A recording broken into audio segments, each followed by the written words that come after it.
অহা 5 বছৰত আমি আৰু কিমান ল'ৰা ছোৱালীক চৰকাৰী চাকৰি দিব পাৰিম তাৰ পৰিকল্পনা মই ইতিমধ্যে আৰম্ভ কৰিছোঁ।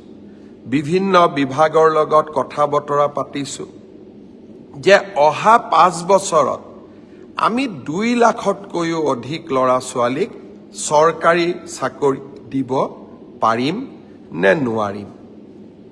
অৰ্থাৎ মোৰ লক্ষ্য যে অসমৰ নিবনুৱা যুৱক যুৱতীয়ে কেতিয়াও আশাহত হ'ব নালাগে।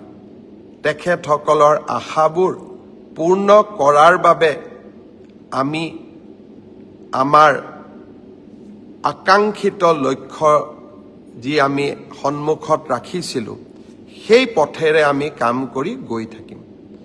নৱেম্বৰ মাহৰ শেষৰ ফালে পুলিচৰ নিযুক্তিৰ বাবে আৰু কেইবা হাজাৰো পদ আমি মুকলি কৰি দিম।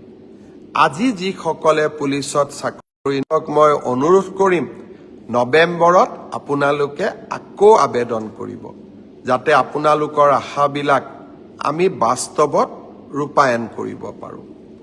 প্ৰাথমিক শিক্ষাৰো 5,000 পদৰ নিযুক্তিৰ প্ৰক্ৰিয়া সম্পূৰ্ণ হৈ যোৱাৰ লগে লগে বাকী থকা 4,000 পদৰো নিযুক্তিৰ প্ৰক্ৰিয়া আমি আৰম্ভ কৰিম।